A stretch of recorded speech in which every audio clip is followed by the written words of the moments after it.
Samtang DepEd Ozamis makadiskubre na og daghang talented nga kabataan karong tuiga. Alang sa detalye, nagpatrol si Johnny Tumi. Gilauman nga makadiskubre og daghang talented nga mga estudyante ang DepEd Ozamis karong tuiga. Kini ang gipadayag ni Dr. Rosa Lantaka, ang Schools Division Superintendent sa Division sa Ozamis. Sa interview sa Balita Patrol, gipahayag ni Lantaka nga kini gumikan nga sugod karong tuiga, gihiusa na ang panahon alang sa pagpahigayon og mga contest. Iyang gipasabot nga tumong niini nga dili mabalda ang klase sa mga bata ug mosunod ang unsay gidaghanon sa adlaw nga gikinahanglang matapos nga klasihan sa mga magtutudlo. Gidugang pa ni Lantaka nga sa matag bulan sa Disyembre ug Marso himuon ang mga contest alang sa lokal, regional ug bisan sa national contest ug mga palaro. Wala may training na pagahimuon during school days. Kung mag-training sa teachers, it should be on a Saturday or Sunday. We will not deprive our children of the class hours. So kung naad gali mga contest karon, sugod karon tuiga. Ang among contest sa division level, i-hold na mo tanang contest back to back in December.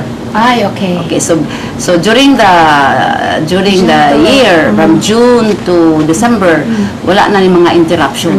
Kay klase ra gyud na sila. Wala na tong ilang mga rayna, mga ana-ana. Kay although one day ra ang pag-coronation, pero ang preparation, okay, so gi-discourage na sa DepEd. Dayon ang national activities pod ganing nato, it will be done in March. So back to back. Like, bago na nga kung ano like style. Sa mga national meet, provincial meet, meet. Correct. Alang sa Balita Patrol, ako si Johnny Tumi. Salamat, Johnny Tumi. Padayon sa itong mga balita sa police report. Disiplinahon ang mga pulis nga wala mo pakita og hustong agi isip usa ka pulis.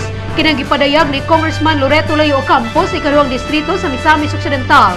Gipahayag ni Ocampos ngayang himuon ang iyang papel isip representante sa katawhan ngadto sa Kongreso aron matabangan sa pagsulbad ang mga problema nga dunay kutay sa kahusay ug kalinaw ilabi na sa dakbayan sa Ozamis. Gisaysa ni Ocampos nga dunay mga pulis nga nadestino sa Ozamis nga wala mo pakita og maayong agi. Subong nga gipadayag sa kongresista nga dunay iyang nasayran nga giingong may mga pulis nga nagdawat og suborno gikan sa mga ilegal. Busa kini ang usa sa dakong hagit alang kaniya. Gumikan niini adunay mga panghitabo sa Ozamis nga dili na masulat sa blatter o kini ang nakapasubo pag-ayo sa congressman.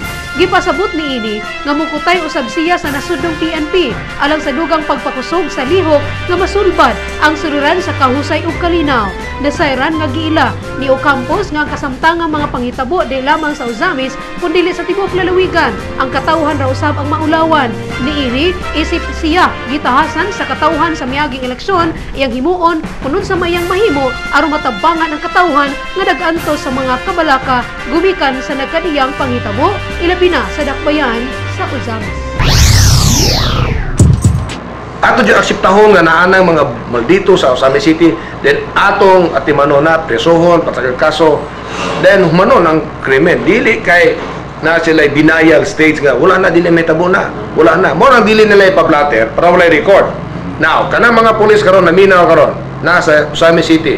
Remember, I will use the full power of the Congressman of District 2 in order to discipline kanang mga non-performing assets, non-performing PNP personnel operating on Ozamis City, even in Misamis Occidental. And I will be dealing with the national PNP brass nga kinsa to'y angay dili ibutang din na kanang mga pusing-pusing lang kay kurat og pension kanang pusing-pusing dawat lag limpyo sa sweldo, dawat pa og kini mga sidelines sa mga illegal gambling, illegal trade. Wala ko na ito na. Discipline is very, very important. Diya ko po makatabang because I will exert influence po sa hierarchy sa PNP sa Paras. Health News hatod kanato sa Anselmo Leonora Store, namutang sulod sa Public Mall, Ozamis City. Ang usok ng sigarilyo ay may mahigit sa 4,000 delikadong kemikal. Kaya pati ang walang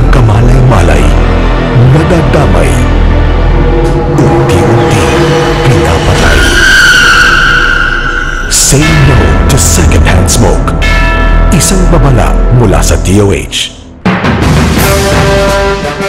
Sa atong health news, ang isda makita sa bisan asa nga dapit ug nasayod ang tanan kun unsa kaayo ang isda alang sa kahimsog sa panglawas.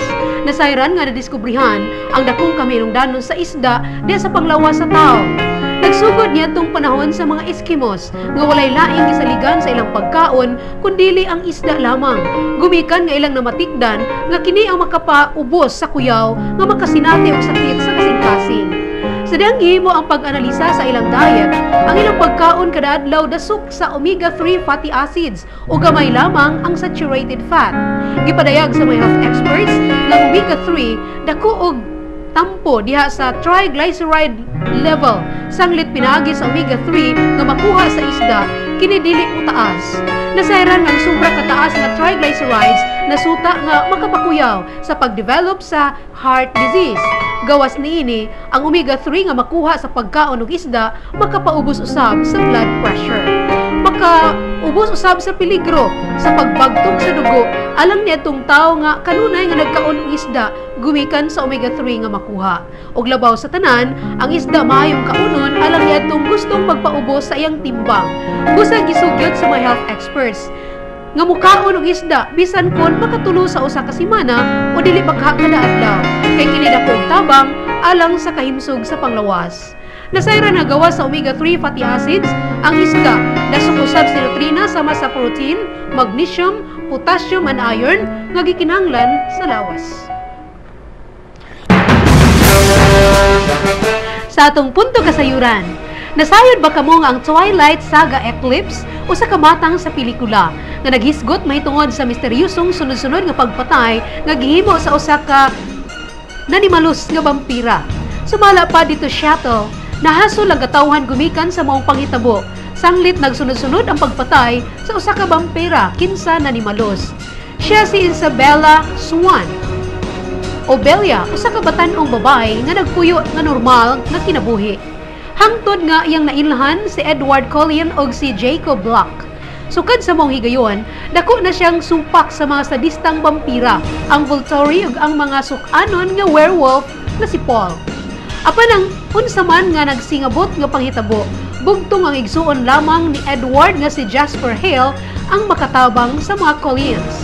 Ang newborn vampire army ang nahulma pinaagi sa panimalos ni Victoria subay sa gihimo ni Edward sa iyang partner nga si James. Busa na lantaw ni Victoria nga paris-paris na ang panimalos nga mahitabo. Apan wala niya masayri nga ang mga Cullens adunay sikreto sa ilang kampo.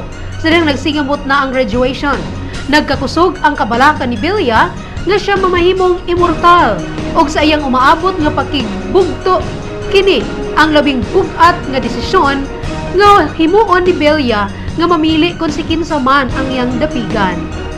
Nagkabalik sila si Belia ug Edward sa ilang relasyon apan nahimong gidili sa tibuok puwersa og kini ang atubangon nga dakong hulga nga sila magkabulag ra sa gihapon.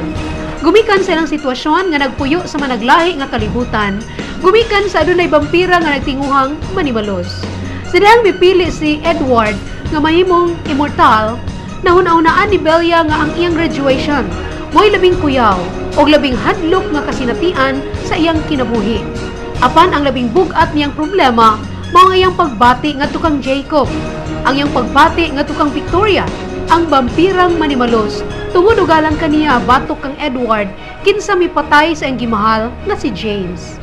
Kini ang hinungdan nga ang usa ka babae nga si Belia ang anaa sa kuyaw nga kahimtang.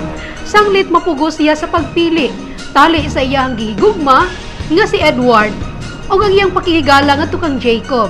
Din ang iyang hukom mahimahingdanon kaayo alang sa pag-init sa walay kinutuban nga pakigbisog tali sa mga vampira o sa mga werewolf. Sila nagsingabot na ang iyang graduation. Si Belia adunay himuon nga desisyon kung siya magpatakod aron mahimong vampira o kaha magpabiling mortal.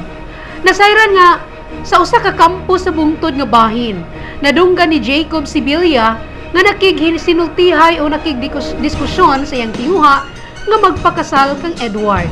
Apan siya nabalaka sa iyang nadunggan sa maong higayon. Si Bilya nagduha-duha usab sa iyang pakihinabi kang Edward